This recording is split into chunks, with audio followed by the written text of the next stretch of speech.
Please remember, there isn't much time left in the season of giving to make your tax-deductible donation to our sister organization, St. Michael's Media, to help us with our overall efforts here at RealCatholicTV.com. Just click on the donate button. Thank you for your generous help, and have a very merry and blessed Christmas.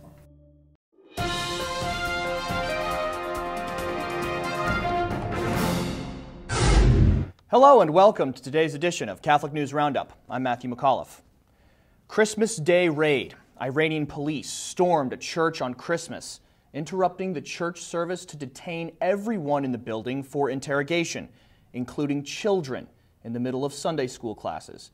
According to Christian Solidarity Worldwide, or CSW, the Assembly of God Protestant Church in Arvaz was raided and its parishioners were herded into buses. CSW Representative Mervyn Thomas says, quote, "It increasingly appears as if the Iranian regime has decided to deem every act of Christian worship a threat to national security," end quote. These arrests come the same week as the Feast of the Holy Innocent Martyrs, and after the Iranian parliament publicized a message sent to Pope Benedict XVI congratulating Christians on the, quote, auspicious anniversary of the birth of Christ. Op-ed Uproar, a Harvard teacher of economics, has been fired for expressing his beliefs on Islamic terrorism, as faculty of the Ivy League school excoriated him for what they are calling hate speech. After what New Delhi television called a, quote, heated debate, Harvard's faculty of the arts and sciences voted to remove his economics courses from the curriculum for his op-ed piece, written over this past summer, called, quote, How to Wipe Out Islamic Terror. His article was written about Islamic terrorism in his country, India, and called upon his fellow Hindus to take action in the country's government to eradicate the threat of jihadist violence on human lives. The teacher, Subramanian Swamy, whose language was originally protected by the school as free speech, says a dangerous precedent has been enacted, pointing out, quote, there is a distinction between unpopular and unwelcome political views, end quote. To read the op-ed piece containing what is now being labeled as hate speech, just click on the link right outside the screen. New Jersey pro-life victory. 12 New Jersey nurses fighting mandated abortion assistance have finally reached an acceptable resolution with their hospital employer, according to Fox News.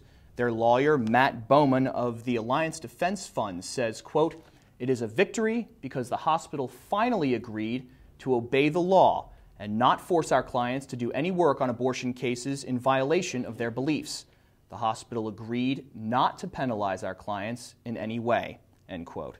Although the hospital says it will not discriminate, one of the nurses is, quote, still nervous.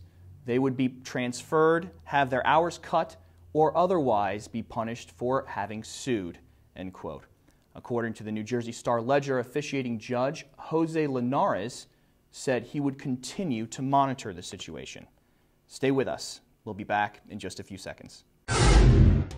Catholic News Roundup is brought to you in part by NewOxfordReview.org, the voice of Catholic Orthodoxy, in print and on the web, and RenewAmerica.com, expanding the influence of America's grassroots in the cause of freedom. Maternal Martyrdom. A 17-year-old Idaho girl halted her cancer treatment in order to give birth to a healthy baby boy. 12 days after her son's birth, Jenny Lake died of brain and spine tumors. Lake's tumors had begun to shrink due to treatment before her pregnancy, and she and her family believed she would be able to successfully carry the baby and then return to treatment. Lake had been diagnosed last year and given 2 years to live, even with treatment. Cuban prisoners released. Cuban dictator Raul Castro seems to be caving to Catholicism for now, announcing the release of 2,900 political prisoners.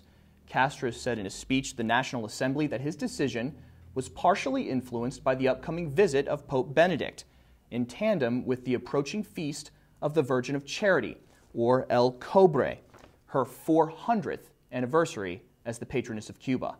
The government has been pressured for some time now to release what it calls political prisoners, which includes people who have simply spoken out or demonstrated against the tyranny of communist oppression.